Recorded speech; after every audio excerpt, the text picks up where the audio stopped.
Bonsoir tout le monde.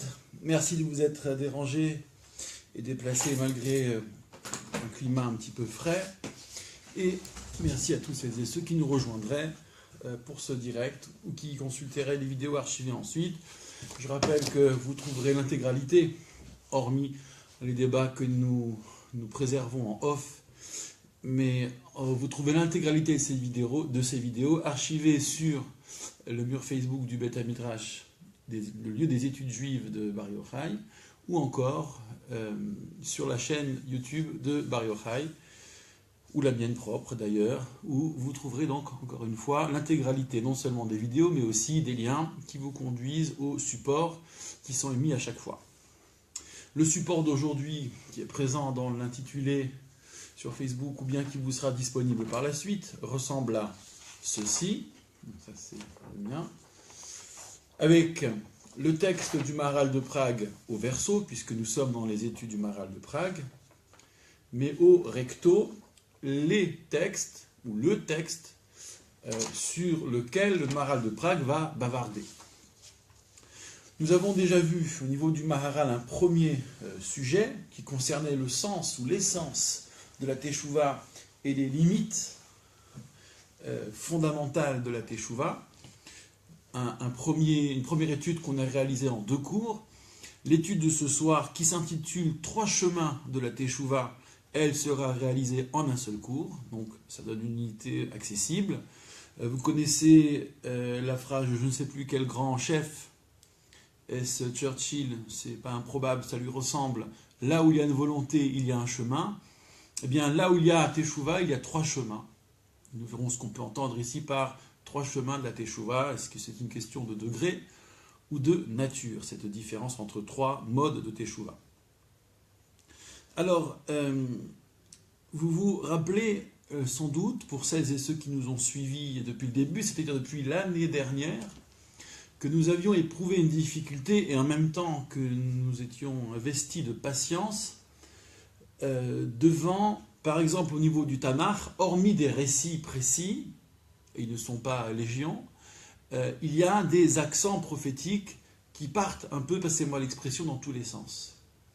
Et on se disait, bientôt nous aborderons des auteurs qui érigent tout cela en système.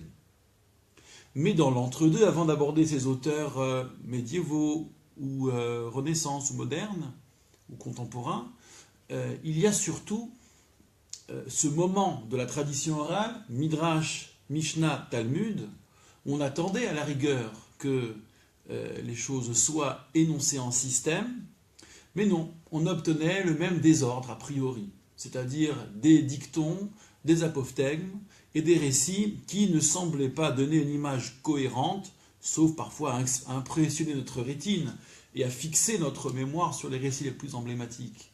Mais nous avons été interrompus, pardonnez-nous, mais on n'avait pas pu ériger justement de systèmes très larges et mettre de l'ordre dans toutes les propositions qui paraissaient nuancées, contradictoires dans le Talmud. Eh bien, le Maharal de Prague va réparer cette injustice.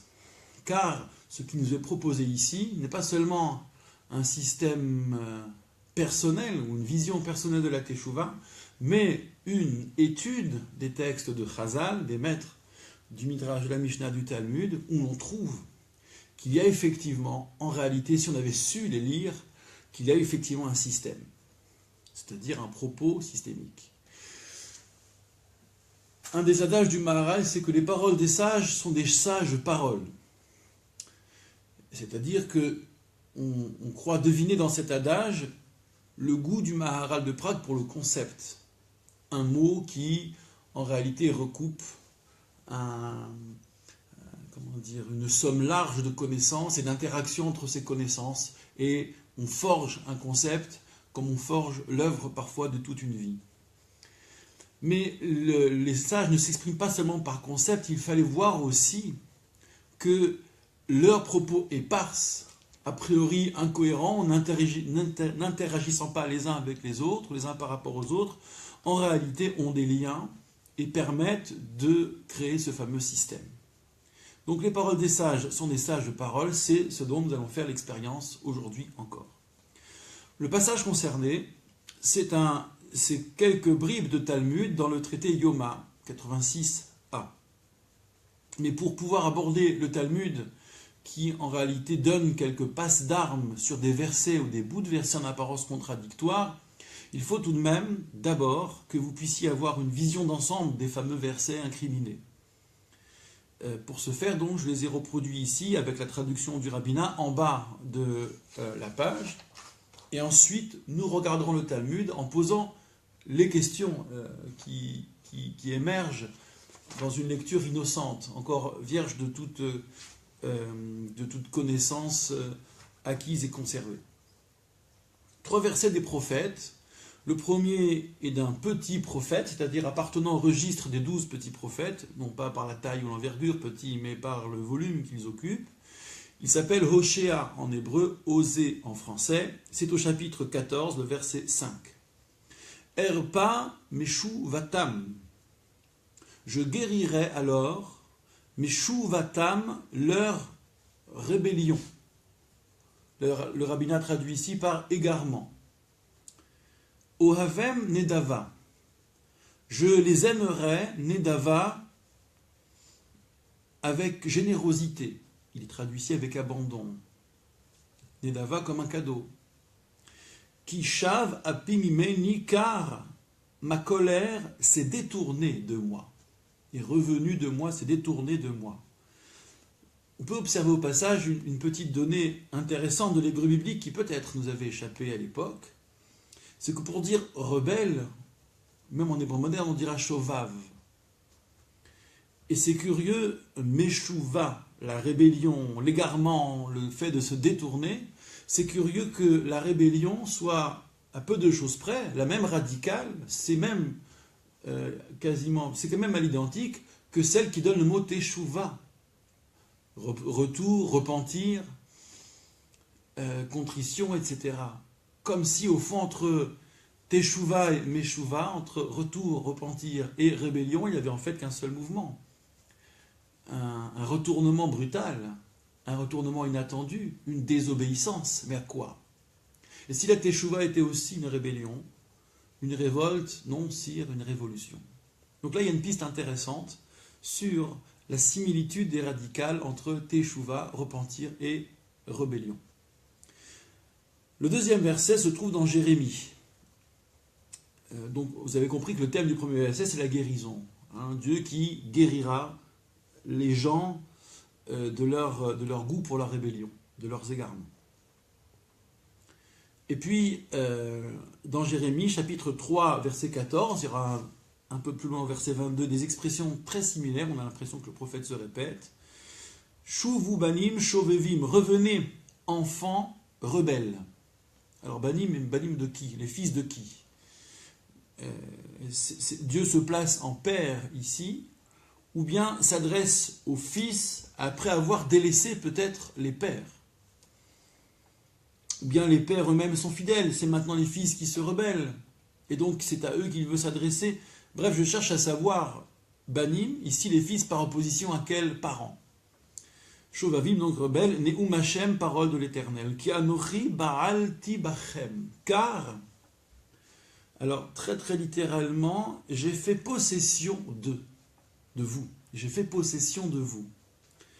Et il y a une ambiguïté sur ce faire possession, parce que Baal, c'est le propriétaire, alors il est à construire propriétaire de quelque chose, c'est peut-être éventuellement le maître de l'esclave, mais Baal tout court, ça renvoie à l'acte charnel dans ce qu'il a de plus immédiat, de plus cru.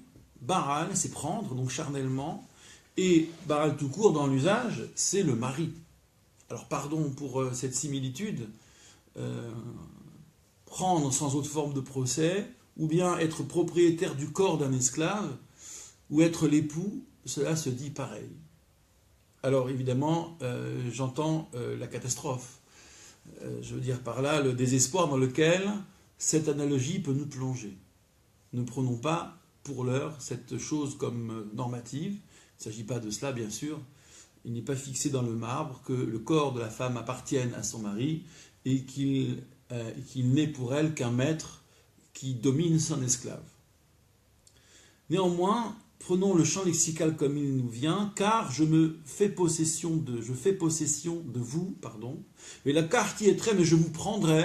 Donc la car, c'est en hébreu biblique, ça renvoie à l'idée du mariage, curieusement. Et had meir, un par ville, ou shnaim mishpaha, et deux par famille. Veheveti etrem Tzion, et je vous amènerai à Tzion. Alors pourquoi il ne prend pas tout le monde hein? Un par ville, deux par famille, donc Dieu pioche et ramène tout le monde à Tzion. Le Malbim, par exemple, va expliquer, même s'il ne restait de vous que un par ville, deux par famille, je les prendrai pour les ramener à Tzion. Bon. Donc notons pour l'heure l'ambiguïté du verset, époux ou maître. Et puis enfin le troisième verset, Jérémie, toujours chapitre 3b, un peu plus loin, verset 22. Shuvu banim shovevim, revenez, fils rebelles, ô fils rebelles. Erpa meshuvotechem, je vous guérirai, ou je guérirai vos rébellions, vos égarements. Meshuvot. Hinenu atanulach, nous voici, nous venons à toi, qui ata Hashem Elokeinu, car tu es Hashem notre Dieu. Alors, puissiez-vous dire, dira le prophète, nous voici, nous venons à toi, ou bien Dieu qui appelle revenez enfants rebelles, et pendant ce temps, les enfants qui implorent mais nous voici, nous venons à toi. Donc le verset est un tantinet elliptique et il faut le compléter par la déduction. Bref, a priori des versets très aimables, bon, à part pour l'histoire de, j'en conviens évidemment, de l'ambiguïté sur Baral, qui est maître de qui. Mais bon, la teshuva, guérison, l'appel aux enfants rebelles, et guérir de quoi? Guérir du goût pour la rébellion. Mais le Talmud va compliquer la chose, parce qu'un mot est un mot, et s'il y a des contradictions, elles méritent d'être mentionnées et surtout résolues. J'en arrive donc, et là je prends le passage du haut de la page 1 sur 2, au Talmud de Babylone, traité Yoma 86a. Alors, j'annonce d'emblée, on aura l'impression que le Talmud part dans tous les sens. Et que la première question qui se pose, c'est est-ce que ces enseignements comme cela sporadiques, ont à voir les uns avec les autres, peuvent être mis justement en cohérence, d'où l'attente d'un système. Est-ce que nous pourrons ériger ce système à partir des trois enseignements, des trois passes d'armes qui ont lieu ici? Première passe d'armes, enfin plutôt une exclamation, une apologie de la Teshuvah. Amar Rabbi Hama bar Hanina, a enseigné un certain Rabbi Hama, fils de Hanina. Gedola Teshuvah, comme est grande la Teshuvah, grande est la Teshuvah, chez Mevi'a Refuot Larolam, car elle amène, ou en ce qu'elle amène, des guérisons, en ce qu'elle apporte, des guérisons pour le monde. Je traduis très littéralement. Alors certaines versions donnent Refu'a au singulier, amène la guérison au monde, ou bien, on est, comment dire, là la version que nous avons, Refuot, des guérisons au monde. Donc on comprend que les malades sont moins malades. Apparemment, c'est aussi simple que ça. Même si on ne voit pas le rapport entre la teshuva et la maladie physique, en l'occurrence. Enfin, il y aurait un rapport tout à fait primitif et archaïque en disant on est malade, on fait teshuva, on guérit, admettons. Mais est-ce que c'est ça qui fait la grandeur de la teshuva? C'est ma première question. J'aurais tendance à dire qu'elle fait sa petitesse. Et c'est ça le drame de ce passage. Voilà une apologie de la teshuva qui s'appuie sur quoi? Sur un acte de foi tout à fait archaïque et primaire. Parce que malade, l'on se repent, et parce qu'on s'est repenti, l'on est guéri. Gedola teshuva, diantre. Chez Nehemar, et puis vient la justification. Le verset d'Osée, comme il est dit, Erpa meshuvatam, je guérirai vos errements, vos égarements, vos rébellions. Ohavem nedava, je vous aimerai généreusement comme un cadeau. Et là, je me demande, mais quel rapport? Alors, laissons le côté décalé, la non-grandeur de la teshuva rapportée à la maladie, ou la teshuva générant la guérison, mais ce verset n'a pas l'air de dire sinon que les rebelles seront calmés dans leur rébellion, que le monde s'en trouverait mieux, que le monde s'en trouverait guéri, que tout le monde est un peu guéri par la teshuva de quelques-uns. Hein, c'est la disproportion qu'il y avait dans cette phrase apologétique. La teshuva est grande en ce qu'elle amène des guérisons au monde. Donc quelques-uns font teshuva, et il y a plein de guérisons dans le monde, et pas forcément à hauteur de la teshuva, en tous les cas pas quantitativement, mais sans doute qualitativement. Bon. Voyons maintenant la deuxième passe d'armes, où là c'est vraiment une passe d'armes. Rami Hama bar Hanina, toujours lui, Rabbi Hama, fils de Hanina, Ramé opposait deux versets entre eux. Ça, c'est un art talmudique consommé. Ketiv, il est écrit d'un côté. Alors, d'où le prendre? On a le choix des armes, soit Jérémie 3.14, soit Jérémie 3.22, parce que c'est la même expression, avec des signes de cantillation légèrement différents. Shuv ubanim shovevim, revenez, enfants rebelles. Donc une fois que le shuvu shovevim, que le shovav et shav, une fois que le rebelle s'est rebellé contre sa rébellion, a priori c'est terminé.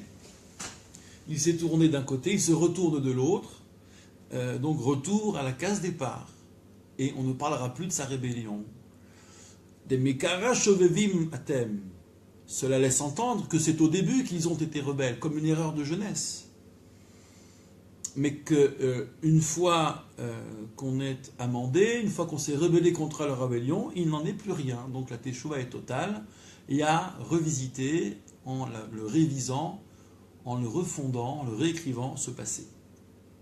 Urtiv, mais il est écrit d'un autre côté, cette fois-ci c'est Jérémie 22 à la fin, ou la suite, Erpa meshuvotechem, je vous guérirai de vos rébellions passées. Ce qui laisse entendre qu'une fois la rébellion achevée, c'est-à-dire une fois un terme mis à la rébellion, donc le retour radical en arrière après s'être retourné une première fois, il y a encore une guérison à opérer, un soin à apporter. Et donc c'est le message complètement différent. Encore une fois, d'un côté, Shuvu banim shovevim, il vous suffit de revenir enfant rebelle et c'est terminé. D'un autre côté, une fois revenu, il y a encore à soigner et à guérir. Réponse, l'akashia, il n'y a pas de contradiction. Kan me ahava, kan me yir'a. Réponse binaire, très talmudique ou très midrashique. Ici, c'est par amour, là, c'est par crainte. Alors, on peut le comprendre facilement. Quand il est question d'une teshuva radicale, qui n'appelle plus rien derrière, aucun soin et aucune guérison, autrement dit, elle a été totale, ça c'était la teshuva par amour, sur laquelle nous devrions encore exprimer quelque chose, parce que c'est un concept, la teshuva par amour. Par contre, lorsqu'il est question d'une guérison à apporter encore, malgré le retournement après le retournement, il s'agissait donc de la teshuva par crainte, incomplète, imparfaite, et donc il faut encore un secours après. Voilà cette résolution, voilà cette passe d'armes et sa résolution. Et enfin, troisième mouvement de ce passage de Talmud. Ah oui, excusez-moi, il y avait une remarque que j'aimerais faire avant d'aller sur ce troisième passage. C'est qu'il a été question de guérison, donc pour la teshuva par crainte, c'est-à-dire Dieu qui intervient. En même temps, tel que je l'ai formulé, j'ai effacé ma remarque. J'ai trop bien, entre guillemets, formulé pour que la question se pose. Mais disons que voilà, il y a une présence de Dieu supplémentaire, alors que la teshuva est incomplète, imparfaite, lorsqu'elle est par crainte. C'est le petit bémol, la petite interrogation qu'on pourrait se poser sur cette chute du Talmud. J'en arrive maintenant au troisième volet, donc c'est le troisième paragraphe de la page. Rav Yehuda Ramé. Rav Yehuda, un autre maître, opposait, lui, deux versets. Donc c'est le même jeu, et c'est sensiblement dans le même contexte. Jérémie 22, il est dit Shuvu banim shovevim erpa meshuvot echem. Revenez enfants rebelles, je guérirai vos égarements, vos rébellions. Donc j'ai pas besoin de retraduire et de signifier. Ici surtout qu'il apparaît que les rebelles sont des enfants, le repentant est un fils, et Dieu parle à un fils. Est-ce, entre guillemets, qu'il se positionne comme un père, ou bien qu'il qu'il détache l'attention portée à l'enfant de celle portée aux parents. Hein. Parmi les commentateurs que j'ai pu revisiter, il y a un peu les deux lignes. Mais disons que pour les besoins de la contradiction, je vais adopter celle qui va ici poser problème, à savoir, Banim, il parle à ses enfants. Dès lors, il y a une relation filiale entre Dieu et les enfants rebelles qui vont se repentir, que Dieu appelle à se repentir. Chou Banim, Shuvevim, revenez, fils rebelles, mes fils en l'occurrence rebelles, Erpam et Shuvotechem, je guérirai vos errements. Urtiv, mais il est écrit par ailleurs, Jérémie 14, Anochi Baal Tibachem, car moi, je me suis rendu possesseur de vous, littéralement. Et donc c'est plus un rapport filial. C'est un rapport, alors soit un rapport de maître à esclave, qui n'a rien de filial, soit un rapport d'époux à épouse, qui, allez, fourchette basse, est voisin du rapport de maître à esclave, et fourchette haute, et de l'ordre de l'éros, de la passion, et pas de l'amour filial. Alors, là, c'est un parti pris, et c'est d'ailleurs, lorsque si je cite Eros, cette distinction chère aux antiques, notamment si je me fie à Aristote dans le Tika Nicomaque, rapporté par Maïmonide sur Pirkei Avot, le couple est arrangé dans les amitiés confort, les amitiés plaisir, c'est-à-dire les amitiés de l'ordre de la confidence et du bien-être, voilà, les amitiés bien-être. Bon, et donc c'est philia en grec, c'est la catégorie de philia et non pas d'éros. Mais dans les grands jours, dans les moments d'union, Baal, Borel, il peut être question de éros, disons les choses ainsi. Je poursuis, Vela Karti et Trem, je vous prendrai. Echad Meir ou Shnaim Mishpacha, l'un d'une ville, deux autres d'une famille. Donc, quel que soit le rapport dont il est question ici, il n'a plus rien à voir avec le rapport d'un parent vis-à-vis de ses enfants. C'est soit l'époux, l'épouse, Eros ou bien soumission, soit le maître et l'esclave. Donc, contradiction, il faudrait savoir. Et là, la réponse qui est apportée, la kashia, il n'y a pas de contradiction. Kan me'ahava omir'a, kan al-yede yissuri. Dans un cas, c'est ou amour ou crainte. Dans l'autre cas, c'est par le biais d'épreuves et de souffrances. Alors, comment ça fonctionne ? Quand est-ce que l'on dit qu'il y a un rapport de père à enfant, de parent à enfant, un rapport qui est généreux, un rapport qui est patient, un rapport qui est fait d'attention, d'affection, de tendresse? C'est dans le cadre d'une teshuva qui est faite ou par amour ou par crainte. Là, pour le coup, elles s'équivalent. Par contre, lorsqu'il est question d'une intrusion du divin, une intrusion quasiment violente, lorsqu'il est fait violence aux repentants qui apparemment ne voulaient pas se repentir, il s'agissait en fait de la teshuva obtenue ou qui émerge à la suite d'épreuves et de souffrances. Et on peut se demander, mais quelle est la valeur de cette teshuva ? Et la teshuva par crainte, qui est mise du côté de l'amour, de la teshuva par amour, mais n'aurait-elle pas justement plus à voir avec les teshuva obtenues ou qui émergent à la suite des épreuves, des souffrances ? Donc la répartition pose problème ici, et nous devrions, dans le Maharal par exemple, au hasard, trouver une solution. Voilà, j'ai fini avec cette lecture. J'ai bombardé ce passage de toutes les questions qui pouvaient se poser. Alors il y en a encore beaucoup d'autres bien sûr, mais en tous les cas des questions essentielles. Voyons à présent l'enseignement du Maharal de Prague au verso. Alors je rappelle que nous avons une version épurée du texte. L'écriture est beaucoup plus longue et laborieuse chez le Maharal de Prague. C'est l'édition du Moshe Rav Kook que j'ai choisie. Et un ami me disait à l'instant, juste avant de commencer ce cours, ah oui, le Maharal, oui bien sûr, mais le Maharal c'est un escargot.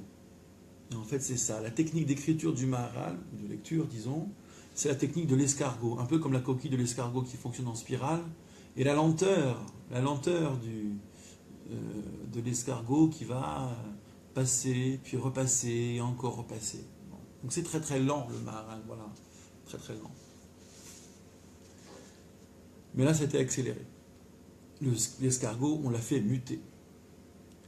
Alors, j'attaque à la ligne 1, juste après le premier mot qui est la fin de la citation, que je n'ai pas coupé dans mon montage, dans mes mises en page.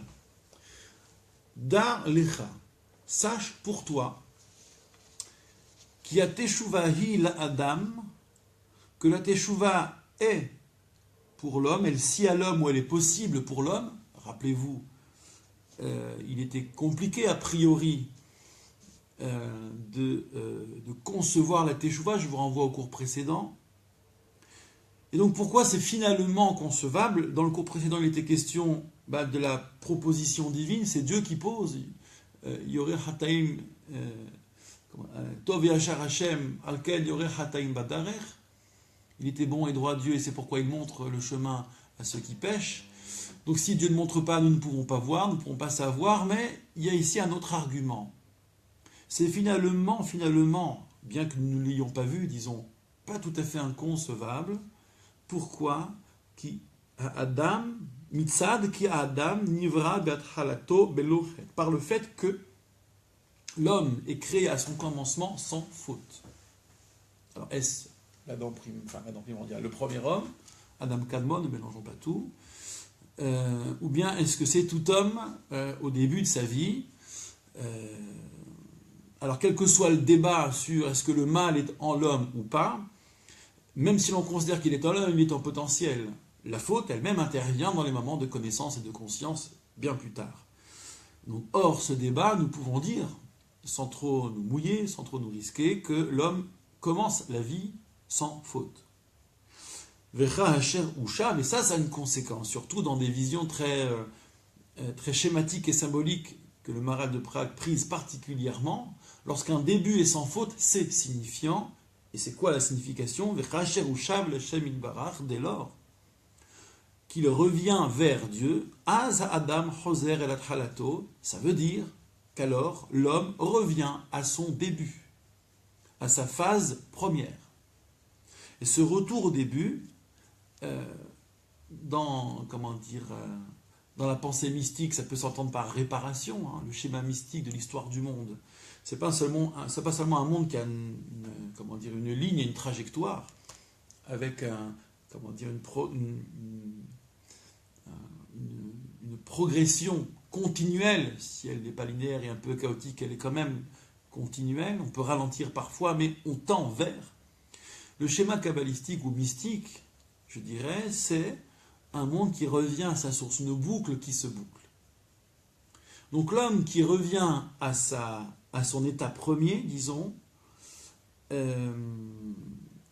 témoigne de ce schéma, d'une histoire du monde, du cosmos, qui se dessine en boucle, vers un retour à un état premier. Mais c'est pourquoi, c'est à cause de cela, que la teshuva est susceptible d'apporter de la guérison au monde. Pas la multitude des hommes, pas faire que les hommes s'en trouvent guéris, non. Le monde lui-même, le cosmos, celui-là est guéri. Et là, le Maharal va être obligé d'exprimer ce qu'il entend par la guérison. Ça, c'est un sujet intéressant. D'accord? Est-ce que guérir, c'est rendre une vie à peu près potable après? Qu'est-ce qu'on restitue? Ou bien c'est restituer l'état premier avant la maladie, immanquablement. Dans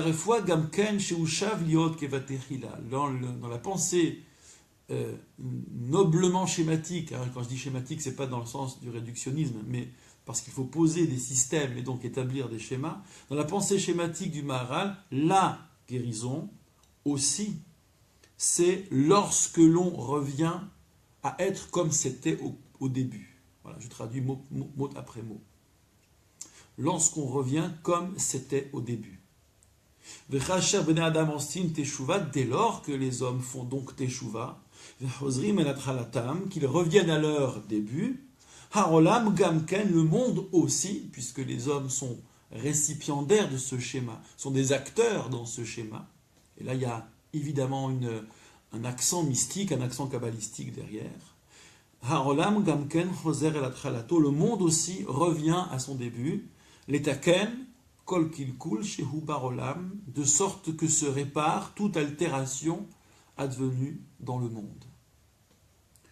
Dès lors, se répare toute altération advenue dans le monde. Cela peut s'entendre en langage mystique, mais aussi en philosophie médiévale où on raisonne sensiblement de la même manière.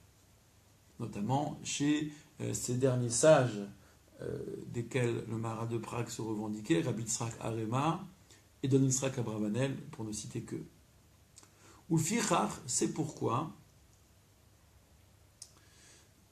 Amar Dolat Shuva Shemivia Refua Larolam. Le texte du Talmud a dit, comme est grande la Teshuva, en ce qu'elle amène de la guérison ou des guérisons, ça fonctionne aussi au monde. Encore une fois, ce n'est pas les malades qui sont débarrassés de leur maladie, c'est le monde perçu comme malade, altéré, qui revient à son état premier, qui est soigné et guéri. Et donc cet accent apologétique était très largement, dans la lecture qu'en fait le Maharal de Prague, un accent mystique. Dès lors que le monde s'attache à ce commencement. C'est-à-dire que le monde est le lieu où des hommes se lient à cette idée du commencement, à ce schéma en boucle, à cette idée du retour à un état premier qui était duquel la faute était absente. Donc la réparation est totale. La réparation de l'être, de son âme, de sa vie, porte témoignage ou fait témoignage de ce que le monde se répare, à travers ceux qui, dotés de libre arbitre, choisissent de se réparer et donc de réparer le monde. Vehavenze et comprend cela. Et là, quand le Maharal de Prague dit comprend cela, c'est qu'il y a encore à creuser et creuser encore. Voilà pour le commentaire du premier mouvement du Talmud. Alors, il nous suffit maintenant de retourner la page et de voir si nos questions sont résolues. Il se trouve que oui, elles pourraient être résolues, d'où l'invitation Vehaven et comprend, ça veut dire retourne voir le Talmud et vois un peu si ça fonctionne. Je relis donc avec vous le Talmud, pardon pour ce retour. C'était Rabbi Hama Bar Hanina qui enseignait, comme est grande la Teshuvah, car elle amène la guérison au monde. Ça n'a rien à voir ici avec la Teshuvah de ceux qui, malades, trouvent la guérison et, comme émus par ce salut, reviennent vers Dieu, se tournent vers Dieu. Non, il ne s'agissait pas de cela, parce que cette Teshuvah n'est pas grande, en effet, elle est effective, elle est louable sans doute, mais certainement pas Gdola. Teshuvah ne mérite pas l'apologie ici. Donc ce point est résolu, puisqu'il s'agissait en fait d'un monde qui se répare, d'un monde qui se guérit. C'est ainsi qu'on entend le mot Teshuvah, le mot Refoua, à l'image du mot tikkun, en fait, en hébreu mystique. Quant au verset, et à savoir comment il inspirait cette pensée et cet accent apologétique, eh bien, il y a un indice, je pense, qui est le suivant. Lorsque Osée Oshéar dit « Erpa meshuvatam » je guérirai leurs rébellions, leurs égarements. « Ohavem nedava » je les aimerai d'un amour qui est un cadeau, d'un amour généreux. Amour donné comme un cadeau, c'est le schéma mystique de la création du monde. Si l'on devait, en un propos, dire à quoi ça sert la Kabbale et de quoi ça parle, ça explique pourquoi Dieu crée le monde et surtout comment il le crée. Toute la technicité de la Kabbale s'attache davantage à expliquer le comment de l'infini on passe au fini. Bon, notamment dans la Kabbale orianique, mais aussi dans la littérature des palais dans l'Antiquité. Et donc ici, il y a un peu une trace de cela, je dirais, par anticipation, ou bien on va dire par décryptage. Ohavem nedava, je les aimerais d'un amour généreux. Pourquoi Dieu crée le monde? Pour que sa bonté s'exprime. Dira par exemple Rabbi Moshe Chaim Luzzatto, cette bonté, qualité parfaite chez Dieu, ne le serait pas si elle n'était que potentielle. Et donc pour que cette bonté soit totale, il fallait qu'il y ait un monde fini, au milieu duquel l'homme décide, doté donc de libre arbitre, un monde dans lequel, un espace primordial dans lequel le doute est possible, surtout en même temps que la finitude et la mort, et la présence du mal. Donc tout ça est un cadeau. Ohavem nedava, lorsque Dieu guérit à partir des errements des hommes, eh bien il revient à ce schéma initial qui était le don premier, à savoir, ça valait la peine de donner le monde, de donner ce monde à lui-même, pour que des hommes si ce monde s'abîme, puisse le réparer. Tout est contenu, vous voyez, très finement dans ce verset, grâce à la lecture qu'en fait le Maharal de Prague, et on comprend l'exclamation du maître du Talmud. La Teshuvah donc est grande, parce qu'elle permet de réparer le monde, et le verset donc ne disait pas autre chose. Voyons maintenant le deuxième passage. Rappelez-vous, c'était la première passe d'armes, c'était toujours Rabbi Bar Chama, où d'un côté, Shuvu Banim Shovevim, enfants rebelles, donc une fois tourné, après s'être tourné dans le passé, c'est fini, c'est réglé. Et un autre verset disait, Erpa Meshuvotechem, je vous guérirai de vos égarements, donc une fois la rébellion passée, il faut encore que Dieu soigne. Et cela nous avait inquiétés. La réponse à l'époque, c'était, la réponse dans le Talmud, c'est d'un côté c'est la crainte, d'un côté c'est l'amour. Voyons ce que le Maharal de Prague va exprimer là-dessus.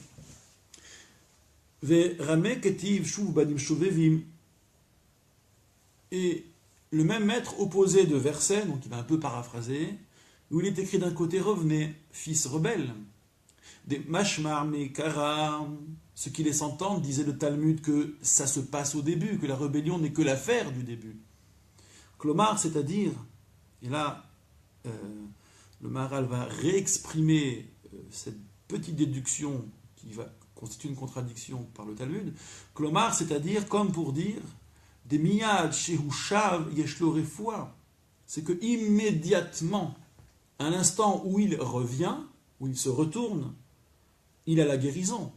C'est cela que laisse supposer la teshuva. On a dit, d'ailleurs, le même maître avait dit que la teshuva amène de la guérison, que la teshuva vaut tikkun, donc c'est immédiat. Comment ce maître va s'en sortir avec un verset qui semble dire, et c'est là la contradiction, Urtiv erpa meshuvotechem shetzrichim refoua. Il est écrit par ailleurs, je vous guérirai de vos errements, de vos égarements, de vos rébellions, mais après le retournement, donc, shetzrichim refoua, il faut encore la refoua. Un homme s'est guéri, il faut encore que Dieu soigne, mais c'est terminé. Au passage, vous trouverez cet accent-là du retournement. Nous avions déjà pointé en remarquant que l'hébreu biblique, pour dire repentir et rébellion, c'est finalement la même radicale. Ça ressemble de très très près à ce mouvement en arrière, soudain, dans l'allégorie de la caverne, conversion en latin, épistrophée en grec, où l'on tourne la tête de l'esclave et il voit enfin d'où viennent ces reflets, d'où viennent ces ombres, ou par quel effet ces ombres se produisent. Il soupçonne une lumière, il voit qu'il y a de la lumière et que tout passerait par là, qu'il y a un réel donc, et ce moment est soudain, il n'est pas progressif. Donc cette soudaineté miyad, c'est la soudaineté du repentant du Baal Teshuvah, mais soudaineté démentie par cet autre verset, pas Meshuvotrem, il y a encore Dieu qui intervient et qui travaille derrière. Umtaretz, et là-bas le Talmud avait répondu, Ha alede ahava, là c'est par l'amour, lorsqu'on fait Teshuvah par amour, c'est-à-dire lorsqu'il est question revenez les enfants rebelles et que le retournement représente la réparation et la guérison, c'est que celui qui revient vers Dieu, mais ahava par amour, bevadai, à l'évidence, teref, tout de suite, ou bien immédiatement, chez Shav, il est revenu, yeshlo refoua, il a la délivrance. Parce que c'est par amour, la réparation est donc immédiate et totale. Ki mitzad ahava, car par le fait, par l'aspect de l'amour, puisqu'il y a l'aspect de l'amour, alors quel amour? On pourrait dire agapé, cet amour inconditionné, le seul qui vaille, sinon c'est un amour très partiel. Donc, par le fait d'un amour inconditionné, Yeshlokan Shuva Gmora, il a une teshuva totale. Vous savez à quel point le Maharal est attaché à l'idée de totalité. Le bien accompagne la totalité. Le mal, dirait le Maharal de Prague, vient s'immiscer dans les lacunes, dans ce qui est imparfait, dans ce qui est incomplet. Et si la totalité est aussi frappée d'éternité, ce qui est lacunaire, manquant, incomplet, est aussi frappé d'altération, va s'altérer. Bon. Nous reviendrons sur ces concepts, notamment lors de notre conférence shabbatique de ce Shabbat sur le Maharal de Prague, je vous le rappelle. Alors, je reprends. En revanche, s'il revient par la voie, je vais traduire ainsi, de la crainte, En kan shuva gemura, il n'y a pas de teshuva totale, complète, avec tout ce que ça comporte, en vertu de ce que je viens de rappeler. Vetsari refoua min Hashem idbarach. Et dès lors, il faut de la guérison aussi, mais de la part de Dieu. Donc il y a un geste, un début de tikkun, mais qui appelle un complément de tikkun de réparation, laquelle réparation complémentaire vient de Dieu, de lui-même. Erpa est en réalité l'accent clé là-dedans, le point clé dans cette affaire, c'est le aleph du mot erpa, je guérirai, la présence de la première personne au futur. Je guérirai. On retrouve la même distinction entre celui qui sert Dieu par amour et celui qui sert Dieu par crainte, car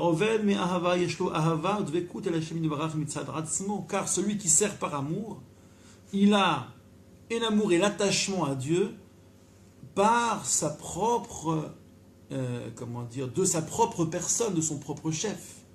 Cela vient de lui. En revanche, comme ça a été exprimé dans le chapitre qui concerne l'amour du même livre, Netivot Olam, Aval ha'oved meira, tandis que celui qui sert Dieu par crainte, cette crainte, il ne l'éprouve pas spontanément, elle ne vient pas de lui, ce n'est pas l'émanation de son être, c'est la présence divine qui s'impose à lui. Elle ne vient pas de lui, elle vient de Dieu, qui est autre. Les rares, c'est pourquoi Refuato min Hashem itbarach, ici sa réparation, alors on revient non plus sur le registre du culte et du service de Dieu, mais sur le registre du repentir. C'est pourquoi ici donc sa guérison pour le repentant par crainte vient de Dieu et non pas de l'homme lui-même. Alors on va voir maintenant, on revient dans le Talmud pour voir si tout cela est résolu, si les questions que nous avions posées sont résolues.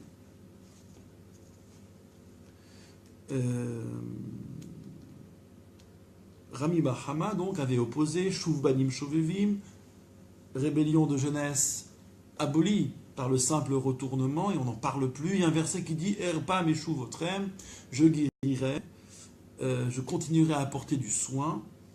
Pas de question, disait le Talmud. Là c'est l'amour, là c'est la crainte. Pour l'amour donc tout est total et immédiat. Pour la crainte, il y a encore nécessité que Dieu intervienne. Nous étions inquiétés de ce que finalement Dieu est plus présent quand la teshuva est imparfaite. C'était la seule remarque que nous avions pu faire.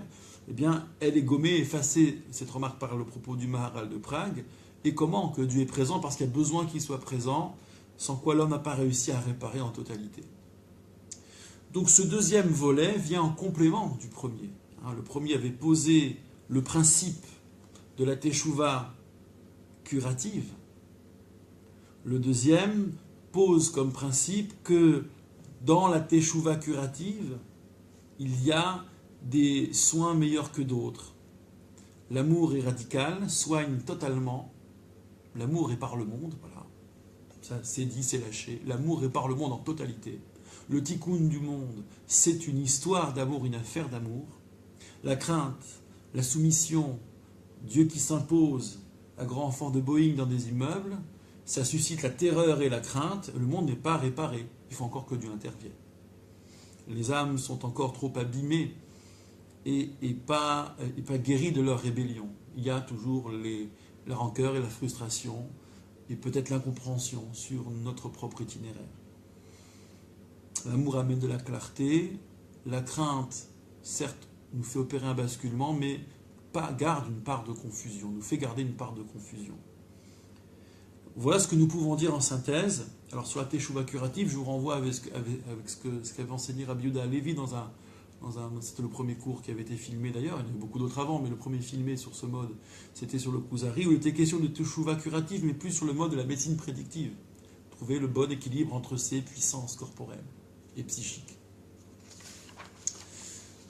Alors, maintenant, prenons le troisième mouvement dans le Maharal de Prague, qui est donc le commentaire sur le troisième passage du Talmud ici. Je suis à la ligne 12, au milieu de la ligne après le point.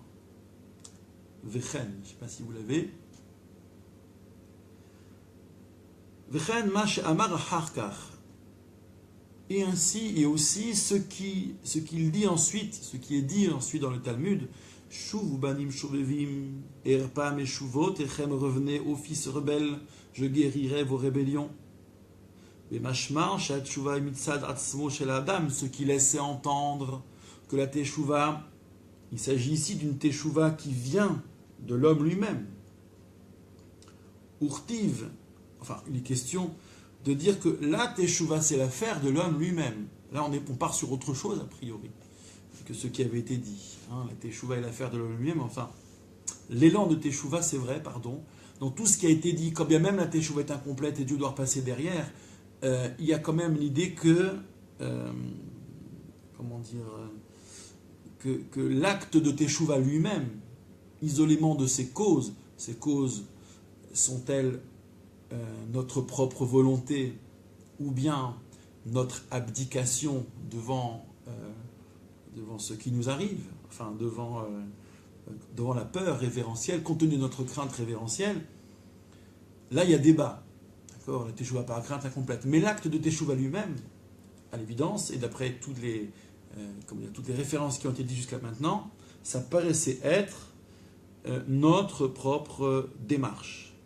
Urtiv, mais il est écrit par ailleurs, voici j'ai pris possession de vous. Des mashma, alors là attention les oreilles, ça va vous,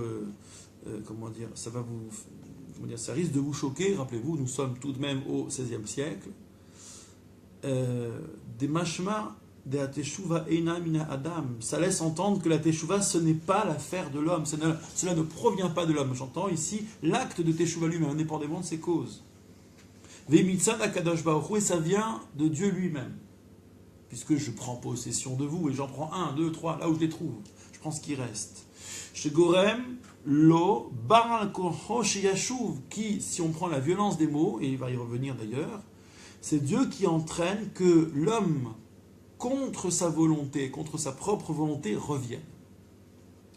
Moshe baral Moshe la laïcha, de la même manière, et mettons des guillemets, que le mari règne, gouverne la femme, règne sur la femme, ou Mariah Ota, et la contraint chez Tietartav d'être sous lui, sous son autorité, velotet samir shuto, qu'elle ne sorte pas de son autorité, justement.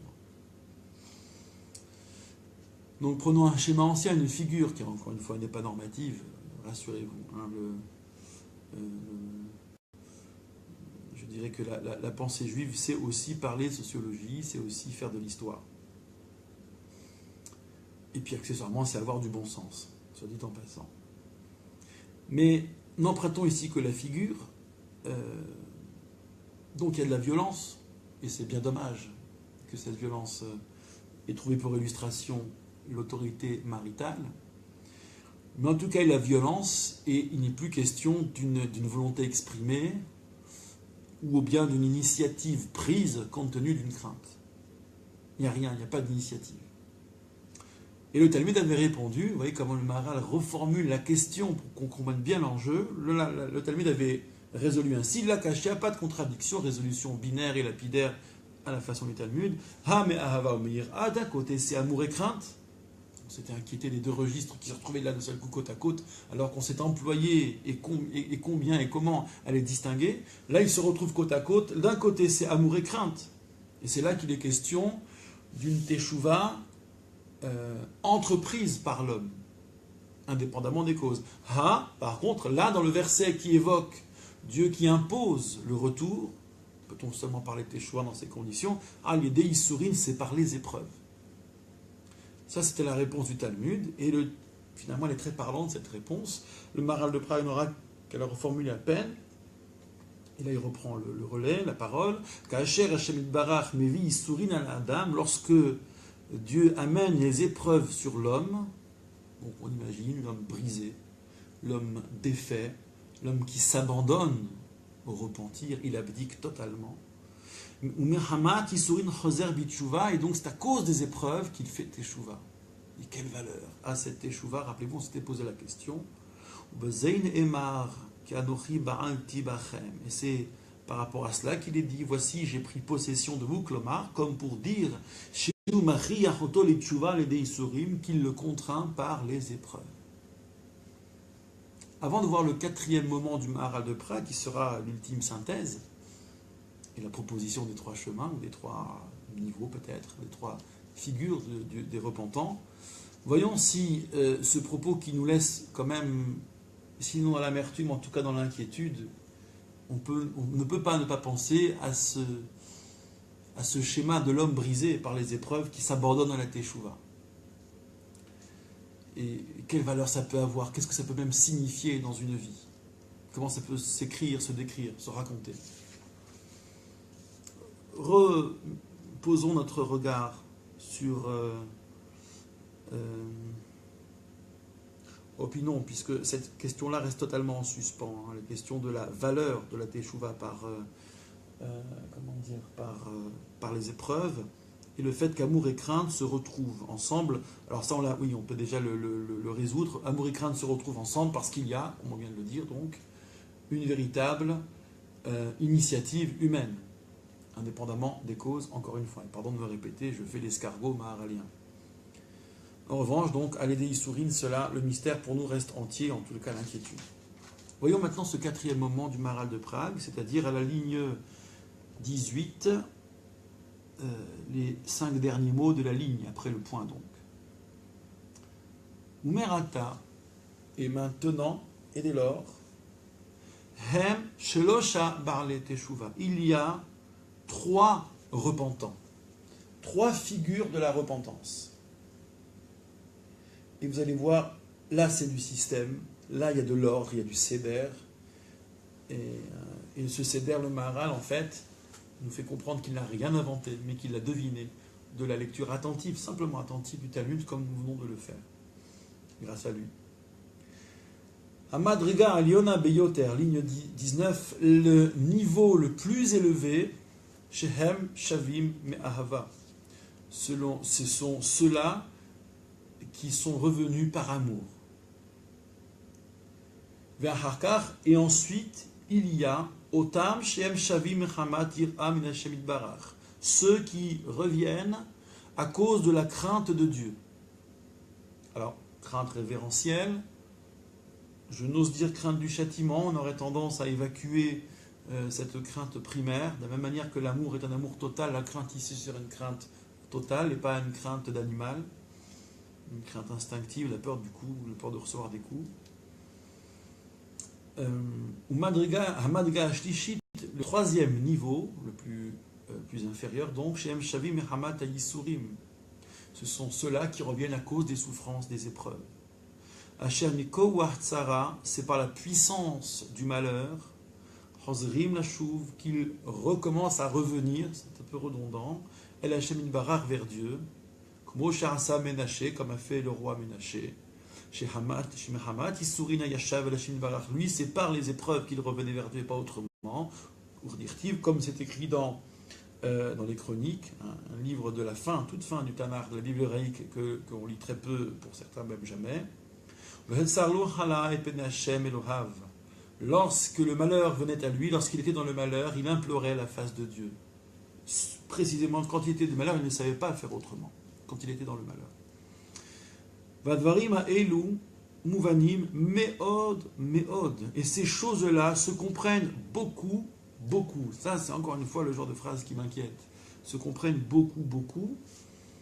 Nous, il nous manque quelque chose, je vous rappelle. Hein. C'est le coup de la teshuva qui vient à cause des épreuves et des souffrances. Alors, ok, il y a le roi Ménaché, mais qui ne passe pas pour être un exemple de piété et de fidélité à Dieu.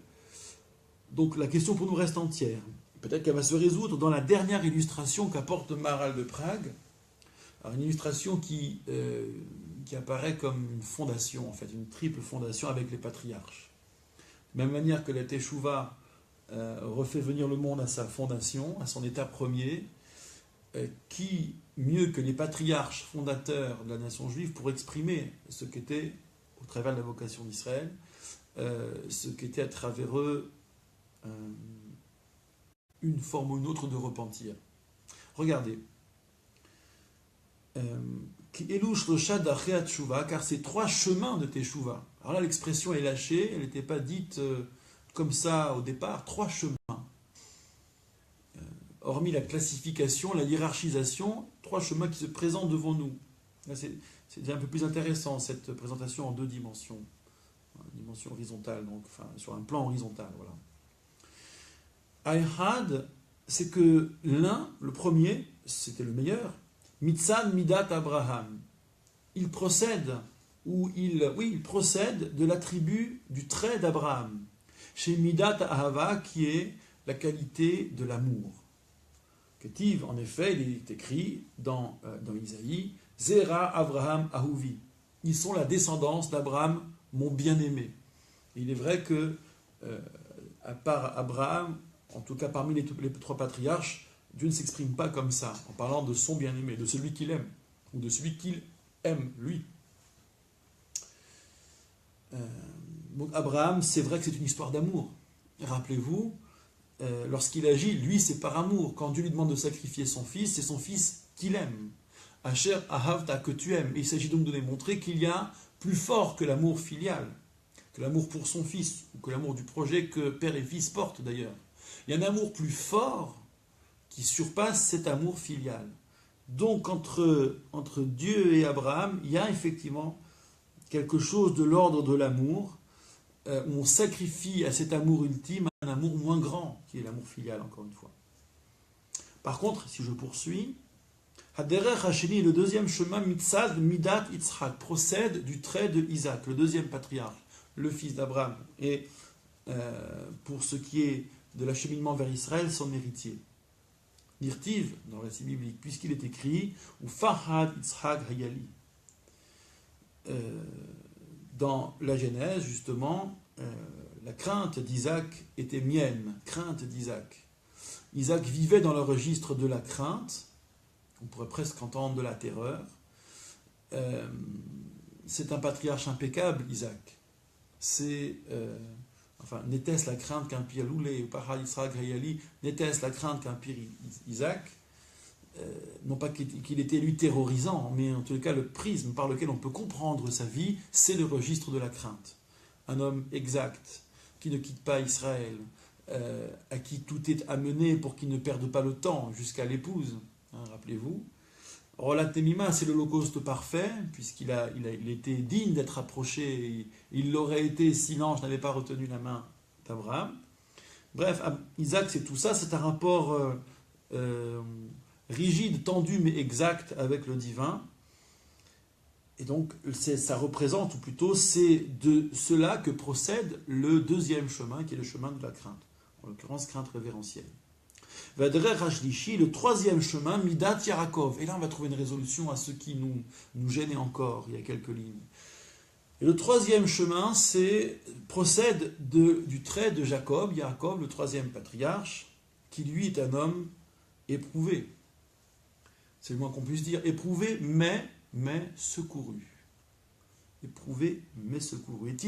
N'est-il qu'un homme brisé, Jacob?